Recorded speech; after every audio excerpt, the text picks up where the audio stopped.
This conference will now be recorded. Good morning, everybody.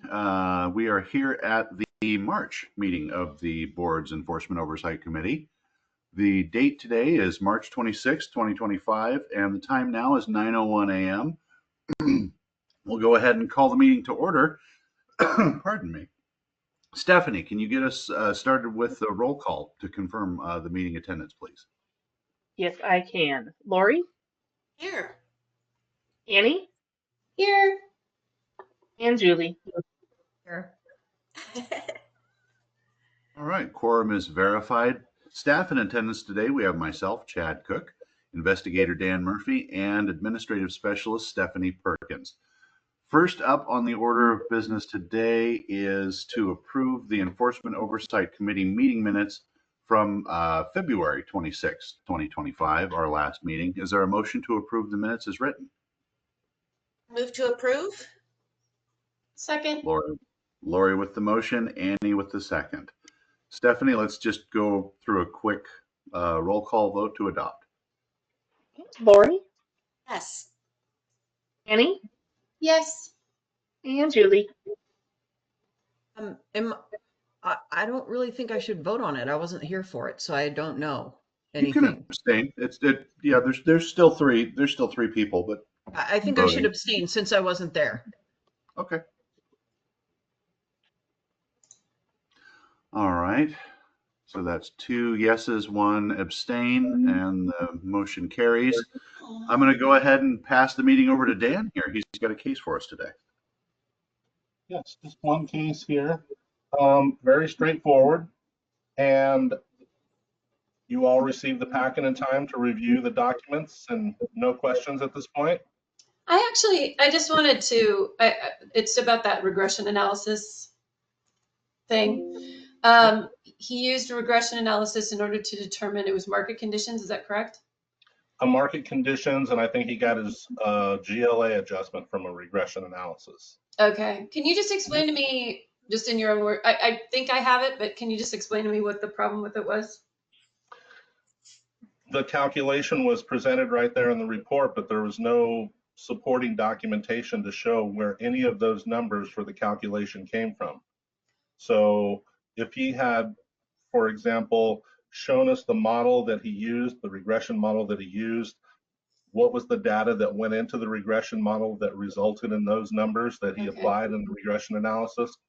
That's really what it's about is, and you'll see, you can see in the report that there are summaries. He says things concerning market conditions and those things, but when there's no documentation to support those statements and no documentation to support where those calculations came from, the credibility is diminished. Okay. Yeah, that's kind of what I thought. I just wanted to make sure I was getting it right.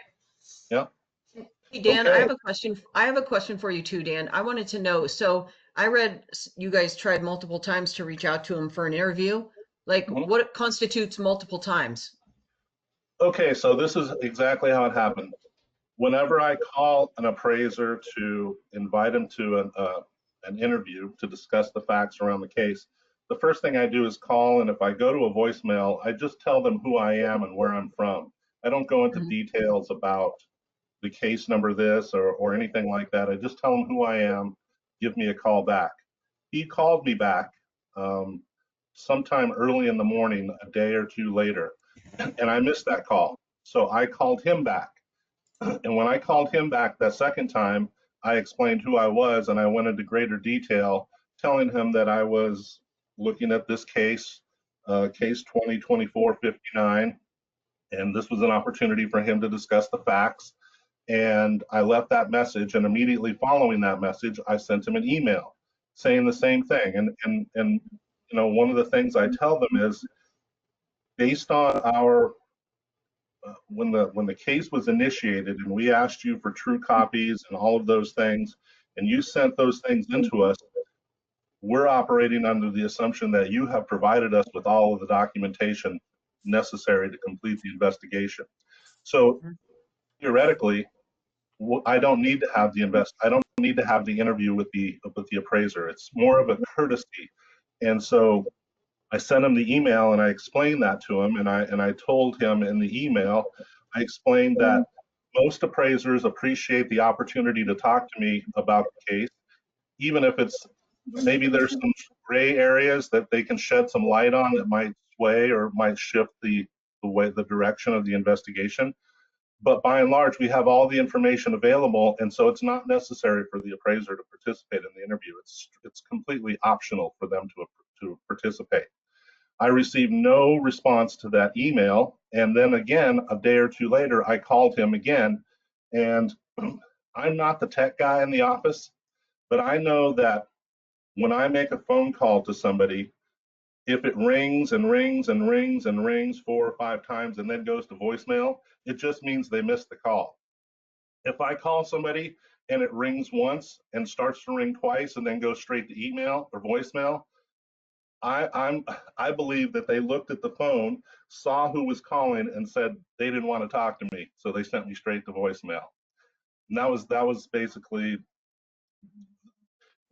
I don't want it to feel like the appraiser is being badgered. I don't want to feel like I'm trying to pursue them or run them down or hunt them down or anything like that. So I just left it at that, and that was the end. And so there was no interview based on that. So I don't try and call them 5, 6, 7 times. I tell them what's going on. They don't want to participate. That's totally fine. Then I just go with the documentation that I have available. Okay. Yeah. I haven't been here before, so I kind of wanted to hear what your process was for trying to get a hold of him, because I thought it would be that I always want to like put my voice in if something comes against me. So I was just wondering what that process looked like. So thank you. Sure. And when we initiated this case, the appraiser has an opportunity to provide a written response to the allegations, and he did provide a written response to the allegations. So he did respond once, and sometimes when I talk to an appraiser, they're like, "I already gave you everything I had to give you, and there's nothing more to say." And so in that case, what I find is that they really just appreciate the opportunity to understand the process, what it is that we're doing, how it works, how this whole case is presented. And it's not just me and the administrator making the final call, but that we have board members that volunteer their time, additional time, to be on an enforcement oversight committee, giving us 1, 2, 3 more sets of eyes to look at it. And that's what this whole thing is about. That's the whole purpose of the EOC, is just so it's not me and Chad, the administrator, making the ultimate final decision. You all have a choice to vote right now and participate and affect the decision, the outcome. So, okay. That good, Julie? That work for you? Yep. Yes, okay. That's perfect. Thank you. Thank you. Sure. Okay, so now the next step will be to go into voting. And so you've all read the PCR, and so this is the section where I'm just giving this information for Julie, her being the first time here, where we vote. And so now what I'm going to do is I'm going to call out the citations as I identified them, and now's the chance for you all to vote yay or nay on what I found. So, without further ado, record keeping rule. Lori, Yes. Annie, Yes. Julie, I'm inclined to say yes, but what am I voting as far as record keeping rule? What does that mean? That he didn't comply with the record keeping rule? Right, in the PCR that was part of the packet, I believe Chad sent that out last week. Yes. The record keeping rule is spelled out right there. It's the definition of the rule an appraiser must keep. And so then the bullet point explains why the appraiser is in violation of the record keeping rule, because he didn't retain all of the data that was necessary. So I'm voting yes, he failed to maintain his work file properly. That's what I want to make sure of. Okay, perfect. I'm voting yes. Okay. And that's Don't laugh at me, people. It's the first time. You might not see me again if you laugh at me. No, we've all been there, Julia. We've all been there. Yeah. And we greatly appreciate your being here. It's a vital part of making this whole process work. So thank you for stepping in. I should have started that with my with my opening. Is it prologue? Is that the right word, Annie? Is that how I start off when I'm speaking in the very beginning of a play or an act? It's the prologue, right? Yes, or a preamble if you're writing the Constitution. Okay. Okay. So record keeping rule, and then next. Now we're looking at standard 1, which is real property appraisal development. Standard rule 1.1a. Lori, Yes. Annie, Yes. Julie, Yes. Standards rule 1.3a.3. Lori, Yes. Annie, Yes. Julie, Yes.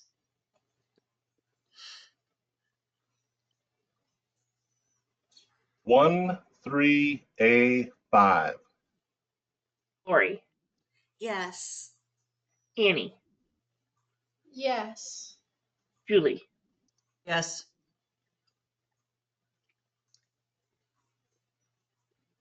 Standards rule 1.4a. Lori, Yes. Annie, Yes. Julie, Yes. A standard 2. Real property.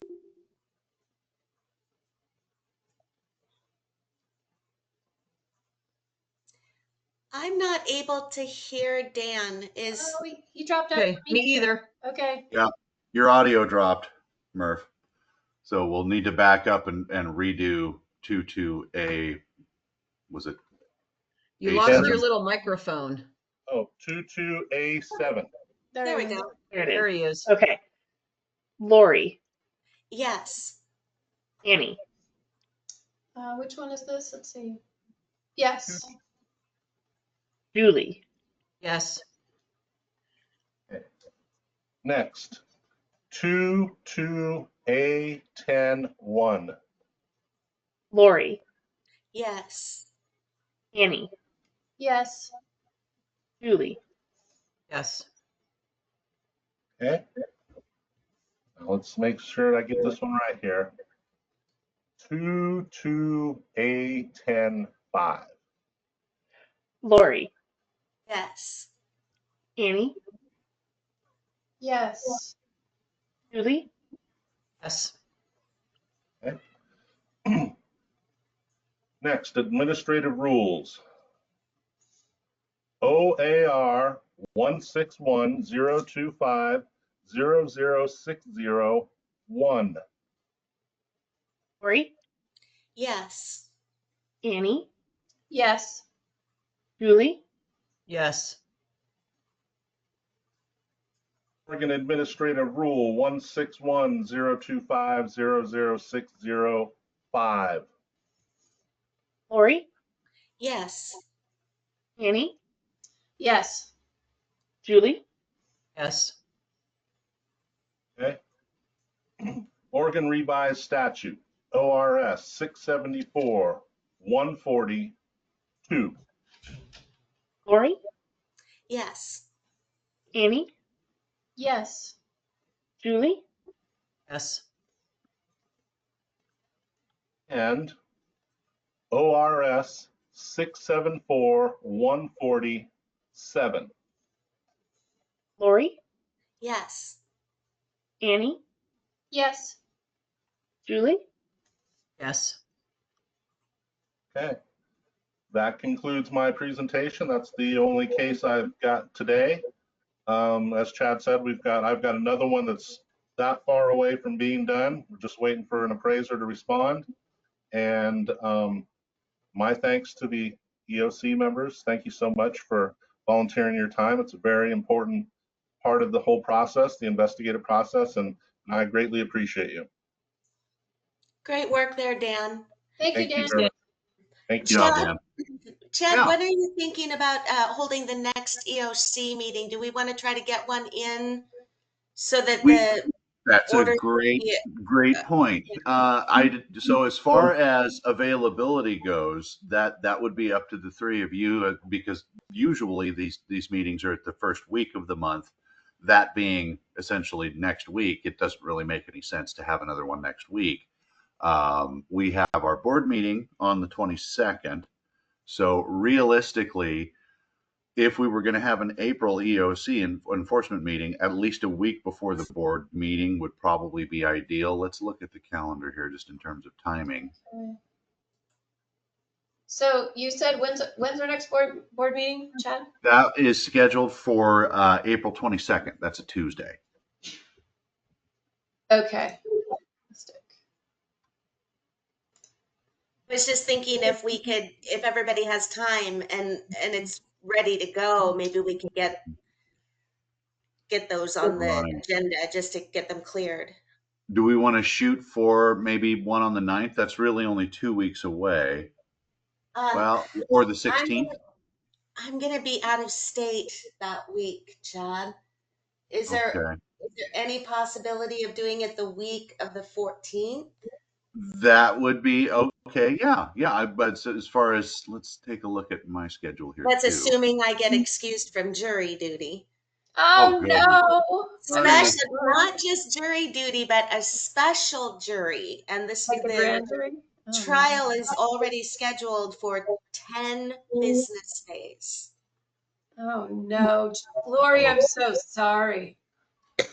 Well, I don't mind doing my civic duty, but I'm traveling the week before, and the EOC, or excuse me, the board meeting falls during that time. So anyway, I requested to have to be deferred.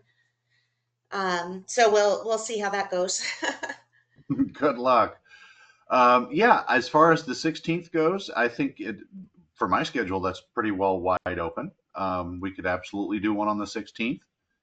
If anybody else has any feedback for or against. I prefer the 15th. I am leaving at the end of that week to go on a short vacation. So can we do the 15th? Yeah, I can't do the 16th either. I could do the 15th. Okay. Works for me. Dan, will you be ready to go? I think so. Like I said, this one is only that far away, and we're really just waiting for a response, I believe, right, Chad? We've got to allow the same amount of time for everybody to respond to these cases. See, the procedure is once it's finished, we also send a copy to the appraiser, and they have a chance to respond to whatever Dan has written before the enforcement committee happens. That's another one of those process steps that if they choose to provide a written response, and it's optional, but we want to give them enough time to do that ahead of time. So yeah, I think the 15th would be fine at this point. Yeah, I'm available. Barring jury duty, I'm available. Okay, well, we want to go ahead and say 9 a.m. on the 15th for a tentative Perfect. next EOC? Yeah. Okay. Perfect. Yeah, it'd be great to get those done. When is the ASC visiting us, Chad? I believe they are going to be here to attend a board meeting in July. Actually, they may not even need to be here in July since we're doing remote meetings right now, to be honest. But yeah, the review period is up June, and yeah, the review period is for the biennium, and it ends in June, and then they should be here at the end of July. Here, either virtually or in person to conduct the on-site stuff. Let's get as many done as we can. Are we able to have like official meetings and everything if Lori isn't able to come? Or do we still have a quorum and all that? Right. So for the EOC, we would not. We're already down one permanent member, and we don't have another alternate appointed in our next board meeting. Again, that's got to be one of those board decisions, and that would be at the April 22nd meeting. Okay. As far as board meeting attendance, if one of you is absent, we still have 5, which is just the bare minimum for a quorum. So yes, we could conduct the meeting. I try to stay as far away from the minimum amount of quorum as I possibly can. If we can. And Chad, I thought that we didn't have a quorum, and that was one of the things that I mentioned to the judge in my request for deferral. Because I didn't think that we did have a quorum, and that was concerning to me. So if the judge contacts you. Fair. What I will say is that your attendance at the meeting is critical Thank you. Yeah.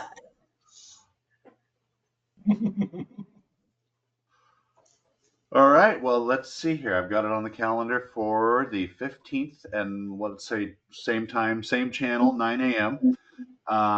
Other than that, unless there's anything else to discuss, we can entertain a motion to adjourn the meeting. Or if you've got something else to bring up, we can talk about that too. I move we adjourn.